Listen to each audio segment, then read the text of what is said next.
Boa noite novamente. Sejam todos muito bem-vindos a essa casa. O meu nome é Eliane e hoje a gente vai refletir um pouco a respeito de um tema que se chama Ante o Divino Médico. Esse é um tema que foi abordado no capítulo 78 do Livro da Esperança, em que foi também ditado pelo Espírito Emmanuel e psicografado pelo Chico Xavier. E ele inicia da seguinte maneira, dizendo assim, olha, não são os que gozam de saúde que precisam de médicos. Essas palavras foram palavras de Jesus, que está descrito lá no Evangelho, segundo Mateus, capítulo 9, versículo 12. Jesus ele se acercava principalmente daquelas pessoas que eram consideradas pobres, deserdadas, aquelas pessoas que mais necessitavam de consolações. Agora, também ele se acercava daquelas pessoas que eram dóceis, por exemplo, os cegos que só tinham assim o único objetivo, a necessidade deles, o pedido deles a Jesus era que pudessem ver, e não daqueles orgulhosos que achavam que eram poderosos, que eram donos de toda a luz que a gente tinha no universo sem de nada precisar. Tá? A gente pode concluir então que Jesus veio à Terra, veio para auxiliar não aos sãos, mas sim aqueles que estão necessitando de sua ajuda, de seu amparo, da sua assistência. Tá? Então a gente pode entender que nesses graus evolutivos que nós passamos nas nossas encarnações, algumas pessoas estão um grau acima, outras pessoas estão ainda caminhando para aquele degrau, como se fosse uma escada, Alguns estão mais acima, outros estão mais abaixo, para chegarem ao mesmo nível. Tá? Então, tudo vai depender do nosso grau evolutivo, do grau que a gente está, onde a gente se encontra. Então, talvez a gente precise mais ou precise menos desses socorros que acontecem. Tá? Bom, então, se a gente está pensando dessa maneira, vamos pensar assim, então, quem são os sãos? Tá? E aí, essa foi uma pergunta que foi feita ao Emmanuel, quando ele trouxe essa informação. E ele diz assim, olha, para a gente entender a saúde, a fim de que possamos saber onde nós nos encontramos, em que patamar que nós estamos, a gente precisaria entender o que é o conceito de são e o que é o conceito de enfermos. O que é saúde, então? Aí o Emmanuel responde da perspectiva de um espírito. Ele diz assim, olha, saúde é o perfeito equilíbrio dos órgãos, dos músculos, de todos os sistemas físicos e mentais. Então, a gente pode dizer que o corpo está saudável quando você tem o perfeito equilíbrio. Agora, não significa que você está saudável naquele momento e você vai estar saudável para o resto da sua vida. Tá? Tudo isso vai depender o quê? Das nossas atitudes, da maneira como a gente está tratando o nosso organismo, da maneira como a gente está tratando o nosso corpo. A gente pode dizer assim, que é como se fosse uma fotografia do momento. Naquele momento, você está saudável, porque está tudo funcionando corretamente. Mas pode acontecer, por exemplo, das atitudes que a gente toma ou dos hábitos que a gente adquire, no futuro você ter restrições ou ter, consequências da maneira como você tratou o seu organismo. Tá? Bom, então a gente entendeu essa parte do corpo. E a parte espiritual? O corpo ele está sempre a serviço do espírito. Ele existe porque existe um espírito. Então, esse espírito utiliza o corpo para as suas ações.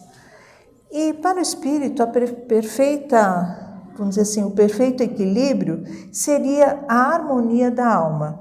Então, saúde é a gente associar o equilíbrio do corpo com a harmonia da alma. Aí você pode dizer que é uma pessoa saudável. Tá? Então, para que a gente consiga esse estágio, precisamos muitas vezes das moléstias e das deficiências transitórias da Terra. Bom, aí quer dizer assim, então eu preciso da moléstia para entender como é que está o meu estágio, né? Ou como é que eu estou me portando, então, vamos dizer assim, em que patamar que eu estou de saúde, como é que eu estou saudável, realmente a gente precisa, tá?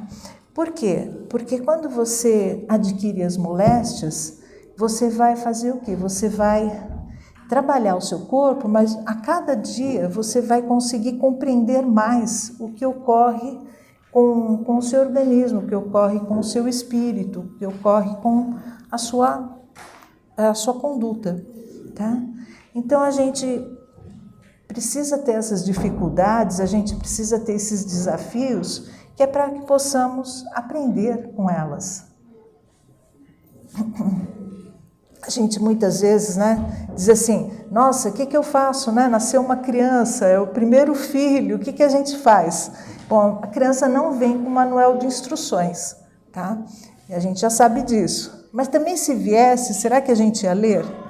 Não é? Porque já tem essa, né, colocação. Você compra um aparelho novo, coloca lá na tomada, começa a apertar os botões, fala, ih, não funciona. Aí você vai ler o manual, daí fala, nunca aperte o botão vermelho. Foi o primeiro que a gente já apertou, né? E aí a criança, ela não tem esse manual. Então, como é que a gente vai saber, né? Os pais, os avós, os parentes de maneira geral, como é que eles vão saber como lidar com essa criança, como lidar com esse ser que está aparecendo aí, que é novo, né? Então, a gente costuma dizer que nós fazemos o quê? A gente vai se cercar de informações, mas essas informações vêm de outros, né? De outras pessoas, de outras pessoas que já tiveram essa experiência, até que a gente pega uma informação aqui, uma informação ali, e aí nós criamos a nossa própria metodologia, a nossa própria maneira de tratar, né? Bom, e como é que a gente sabe se está agindo da maneira correta ou não?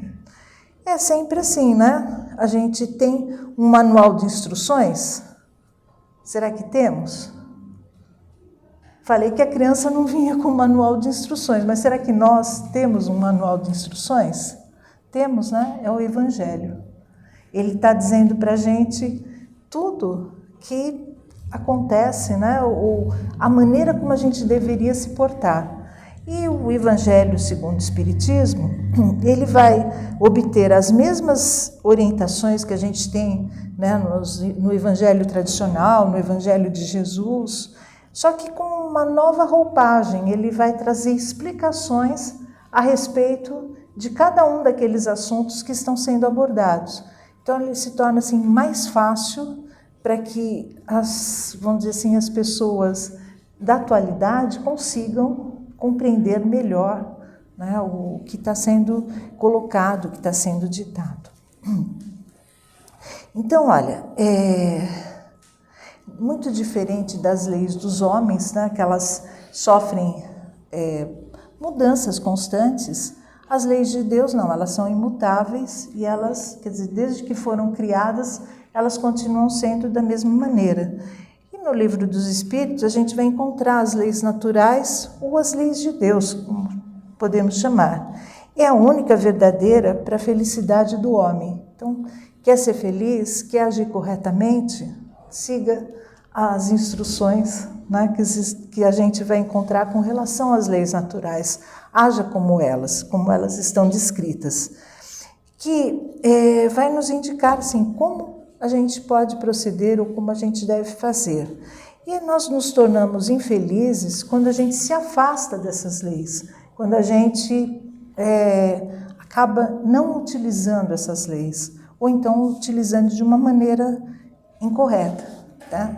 E essas leis, assim, elas foram divididas em 10 para se tornar didaticamente mais fáceis.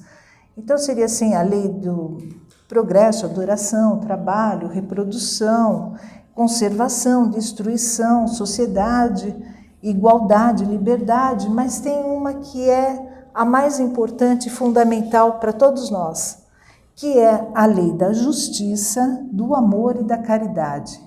Se a gente seguir essa lei, automaticamente a gente já está abarcando todas as outras leis, quer dizer, a gente já está agindo de uma maneira correta com relação a todas as outras. Quer dizer, se eu for justo, se eu for, né, pensar no amor, se eu for caridoso, automaticamente eu já estou, né, no caminho certo. Então, olha, todas as leis da natureza, elas são divinas, porque Deus é o autor de tudo. Então, os cientistas, eles estudam as leis da matéria, o homem de bem estuda e pratica as leis da alma, e o homem que se afasta dessa lei, então ele entra nesse processo de desequilíbrio, que seria o que a gente chama de algum tipo de infelicidade ou mesmo de adoecimento. Bom, e que seria esse desequilíbrio? Quando a gente entra nesse desequilíbrio, acaba tendo como resultado a desilusão, a decepção, revolta, desânimo, ou seja, a gente perde aquele brilho, a gente perde aquele encantamento com relação à nossa vida, tá? Então, você pode dizer assim, eu estou vivo, né? Ou seja, a gente está vivo sempre espiritualmente, mas assim, eu estou encarnado, né? Mas será que eu continuo aproveitando essa minha encarnação? Se eu estou num processo de desequilíbrio, como foi citado aqui, a gente acaba, né, não tendo essa vontade, esse vigor, se submetendo a essa situação. É como se a gente pensasse assim, nas florestas, elas têm uma rede de raízes, que essa rede de raízes, elas fazem o quê? Elas vão passando a seiva de uma para outra, elas acabam se juntando. Então, quer dizer, quando você corta uma sequência dessas árvores, quando você retira uma sequência dessas árvores, elas acabam não transferindo essa seiva para as demais. E elas, né, murcham e acabam se afastando. E é o que acontece com a gente, quando a gente se afasta desses ensinamentos, quando a gente se afasta de Jesus, automaticamente a gente perde essa seiva, ou seja, a gente perde esse visco, essa vontade de viver. Olha, milhões de nós somos espíritos encarnados e desencarnados em serviços da Terra. Somos almas enfermas de muitos e muitos séculos. Mesmo que a gente tivesse uma existência muito longa, do tipo assim, 200 anos, 300 anos, ainda assim nós não conseguiríamos ter todo esse progresso moral que nós precisaríamos ter, que nós precisaríamos abranger, tá? Então, nem vou falar de perfeição, vou falar como um espírito que precisa a cada dia mais resgatar, né, as suas dificuldades e chegar a um patamar melhor, né, um patamar que traga a ele mais evolução. Eu gostaria de ilustrar também uma história, que é uma história assim, até conhecida pela maioria de vocês, que é referente a Levi, né? Levi, que depois foi chamado de Mateus, um dos discípulos de Jesus. E ele oferece um banquete a Jesus, e do qual participam os excluídos e os pecadores, o que causa a murmuração dos fariseus. Os fariseus, eles eram um grupo religioso mais poderoso e rígido com relação às obediências das tradições judaicas, tá? Então, eles ficam de fora só observando o que está acontecendo ali naquele almoço. E Jesus não só vai almoçar com esses chamados pecadores, mas ele acaba chamando um deles para fazer parte do seu grupo, que ele já estava formando o grupo dele, né, dos seus discípulos, dos seus seguidores. Então, mais que foi um chamado, né, a gente diz que é o chamado de Levi. O texto revela a missão de Jesus, que seria salvar aqueles que estão perdidos. Levi pertencia ao grupo dos cobradores de impostos, que também eram chamados de publicanos. Esses cobradores de impostos, eles eram extremamente mal vistos pelo povo. Em qualquer parte do mundo, ninguém simpatiza com um cobrador de conta, né? Nem precisava ser naquela época. Mas, no entanto, na Palestina, os publicanos eles eram odiados, ainda mais porque eles recolhiam impostos para o império opressor, que era o Império Romano. E porque, geralmente, eles eram, além de tudo, além de cobrar impostos, eles eram tidos como ladrões, porque eles cobravam além do que era estabelecido, né? Então, qualquer semelhança. Tá? Levi oferece, então, um grande banquete a Jesus, esse banquete é uma festa da alegria e da confraternização. Para a cultura da época, estar à mesa com os amigos era estar em paz com Deus. Então, essa é uma reflexão para a gente encontrar, né, no Evangelho uma coleção de receitas, quer dizer, lá do nosso manual de instruções, vem uma coleção de receitas que foram articuladas por Jesus, com vistas à terapia da alma. Todas as indicações do sublime formulário primam pela segurança e concisão. E o Emmanuel, ele também nos apresenta aquilo que foram chamados os remédios pelo médico, que é Jesus. Então, frente às doenças da alma. O Levi, ele era orgulhoso e também ele tinha orgulho do trabalho que ele fazia e ele era bastante egoísta com relação às suas conquistas monetárias.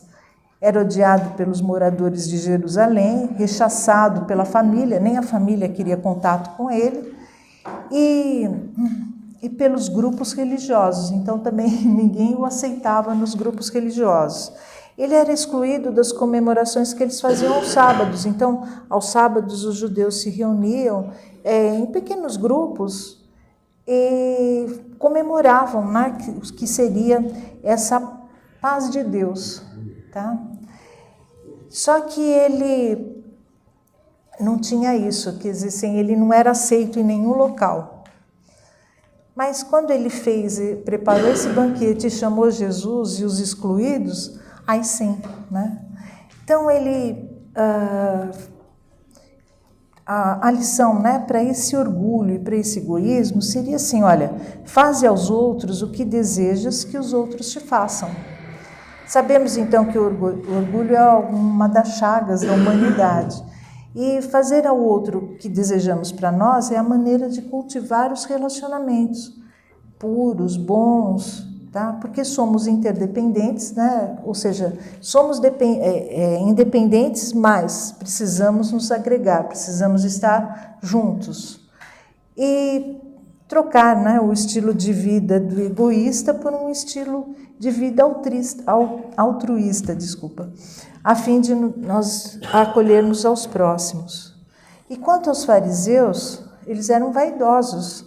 Eles julgavam Jesus, sentindo-se superior, viviam trazendo assim pegadinhas para ele, né? Por exemplo, será que devemos pagar tributos aos romanos? Que até surgiu a frase, né? Dai a César o que é de César e a Deus o que é de Deus, né? Ou seja, a moeda tinha a figura do César, então, né, é dele, dá a ele. Tá? Então, os fariseus eles estavam sempre assim, questionando para ver se Jesus entrava, assim, caía ou escorregava, né? Mas eles começaram a criticar porque Jesus aceitou a refeição de um publicano. E aí fica um ensinamento: não entrarás no reino dos céus sem a simplicidade de uma criança. Ou seja, se você quer conquistar, né? Se você quer realmente evoluir, nada melhor do que você ser simples, do que você aceitar os ensinamentos que lhe são passados. Tinha um chefe dos fariseus que ele era um mestre muito importante e ele era sempre requisitado para resolver os problemas lá da comunidade. Só que ele aprendeu uma lição que era a humildade. Ele procurava Jesus sempre que ele tinha alguma dúvida, que ele tinha alguma questão a ser resolvida, tá? E Jesus dizia: olha, se aspira a ser o maior, seja no mundo o servo de todos. Tá? Então, muitas pessoas acabam questionando, né? Se Jesus é o servo, né? Por que ele servia aos demais? Se a gente pensar todo o processo que ele teve que fazer para se tornar, né, uma figura, um espírito tão evoluído, um espírito de tanta luz, para que ele pudesse se tornar, né, pudesse vir à Terra, ele teve que passar por um processo que é conhecido assim, dizem que é um processo de 1000 anos, para que ele pudesse, né, se tornar assim menos etéreo, né, e estar aqui entre nós, tá? Então foi um sacrifício bem grande, se a gente pensar, foi uma maneira, né, dele servir ao próximo, dele trazer os ensinamentos, quer dizer assim, tudo que estava sendo colocado até então não estavam trazendo resultados, tá? Então ele veio, né, vamos dizer assim, em pessoa para poder trazer esses resultados. Ao povo judeu, no desespero provocado pelas violências e ofensas recebidas dos soldados romanos, Jesus lhes ensina: ora pelos que te perseguem e caluniam, e perdoa sempre. Então, perdoar ao outro traz um benefício maior a quem perdoa do que propriamente a quem é perdoado. Porque se você não perdoa, aquele sentimento ele se torna um sentimento de vingança. E é um fardo muito pesado para a gente carregar durante toda a nossa vida. Então, quando você vibra pelo outro, que, né, muitas vezes cometeu uma injustiça com você ou não foi, né, tão bom para você, quando você ora por ele, quando você vibra por ele, quando você o perdoa, você o está libertando, segundo o ensinamento de Jesus, tá? Então, por isso que Pedro, né, perguntava a ele, né, quantas vezes devo perdoar? 7 vezes? Né? Jesus dizia, não 7, mas 70 vezes 7. Olha, e na paciência, que é uma função bastante importante que muitos de nós não temos, né? Muitos de nós, hoje em dia, vivemos assim, num processo de ansiedade, ou seja, a gente quer estar no futuro antes de viver o presente, tá? Então, a gente precisaria pensar assim, como devemos agir assim. As plantas, né? Quando você planta alguma coisa, ela não tem um processo, não tem um período que ela vai ter que ser cultivada, que ela vai ter que ser regada para que ela possa trazer, né, os frutos que a gente tanto espera. A nossa vida deveria ser assim, a gente viver o momento presente. Isso não implica que a gente não deva planejar. Claro que é importante planejar, mas a gente não pode viver um momento que ainda não chegou. E nem ficar resgatando o passado que você também não tem como acessar, tá? Então, são as dificuldades que muitas vezes acabamos por ter, que seriam a falta de paciência. Então, olha, dessa mesma forma, nos acessos de revolta, a gente perde a razão. Quem que, quando se revolta com alguma coisa, né, acaba se expandindo, né, acaba ofendendo, às vezes, até mais do que gostaria, quem acaba tendo razão nessa situação? Ninguém, tá? Então, quando a gente pode conter a nossa revolta, a gente pode estar contendo o quê? A gente está olhando para dentro de nós mesmos e tendo controle da nossa própria vida, tá? Então, Jesus, quando convida Levi, um daqueles publicanos, né, que foi o que ofereceu o jantar a segui-lo, nas crises da incerteza quanto à direção espiritual, Levi estava totalmente perdido, ele não sabia, né, que caminho seguir. Aí Jesus diz a eles, olha, se queres vir após mim, nega a ti mesmo, toma a tua cruz e segue-me. Esse nega a ti mesmo seria em que sentido, né? Seria no sentido assim, deixa tudo aquilo que para você era mais importante, ou seja, no sentido material, e começa a viver, né, uma vida mais para o próximo, uma vida mais espiritual, tá? Bem, para finalizar, a gente pode dizer assim que somos espíritos efêmeros, com uma ficha especificada nos gabinetes do tratamento, instalado nas esferas superiores, dos quais instrutores e benfeitores da vida maior nos acompanham e analisam ações e reações.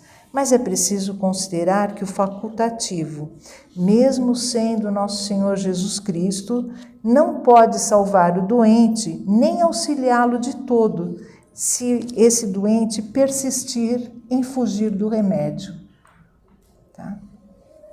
Muito obrigada.